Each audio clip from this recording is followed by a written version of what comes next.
And when you do things out of your pool of values, it changes you as a person. I would tell him, like, that's not you. Like, what are you doing? Like, what's going on? And she's like, I have to support you guys. I have to do what I have to do. And it was just, she was not happy. She was not in a good place for herself, for her kids. She did what a parent had to do. If you got no money and you're gonna have no money, but you have opportunities to make money, I think you would probably take those opportunities to make money to feed your children. I think anyone would.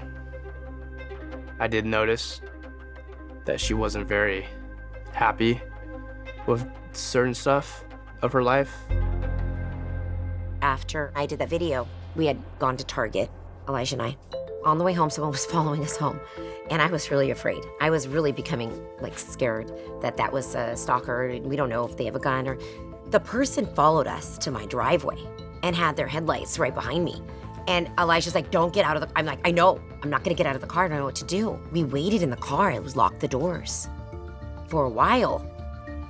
And I thought about calling the police, but something told me that that person's not gonna hurt me. That person is not harmful whatsoever. And I made a choice to get out of the car. I told Elijah, stay in the car.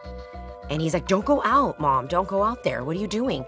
And she turned off her car and she said, I'm so sorry. I don't mean to scare you, but can I please say something to you? And then she said, I needed to get the hell out of that false life because I was shaming myself and my kids as well. She asked, can I pray with you? And this was one of the, oh my God, this was so hard. And I said, yes. And she came up to me and she held my hand and she started praying with me. Elijah was just watching. He was just watching in shock. And I was crying. I felt so ashamed. And she said, I'm so sorry, but I know this isn't who you are. I'm gonna pray with you. And we prayed and prayed. She prayed and prayed and prayed. And it was so hard. Yeah, and then it was a while. And then Elijah just like watching this going on. I don't care what anyone thinks. I don't care if they think my mom's a horrible mom. Oh, she's a great mother. It's that, like, it doesn't affect me. If you think negative about my family, cool. Okay, you have your opinion.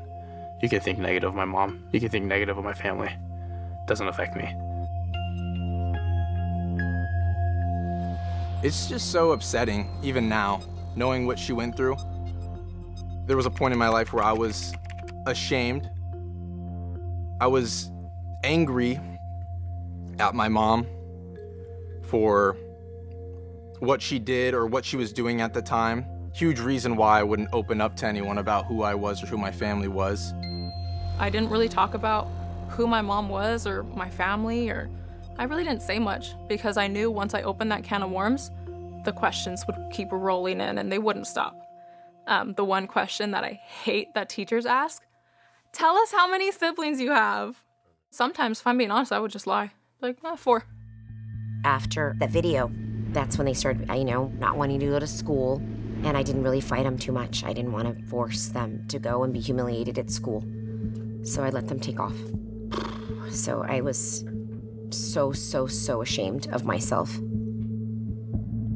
And there's healthy shame and toxic shame, and that was the toxic shame. I was present, emotionally probably not as present because of the level of panic I was experiencing daily. My anxiety, my panic attacks were every single day. And I was a constant wreck. I thought it was fake. It's so unlike her in every possible way. And on top of that, this woman is not even a sexual person in any way. I did ask her, did you do this? And then she said yes. And then I was like, oh, okay. And I asked her why, and she said, I'm not even sure why. I'm not gonna say, oh, poor me, oh my.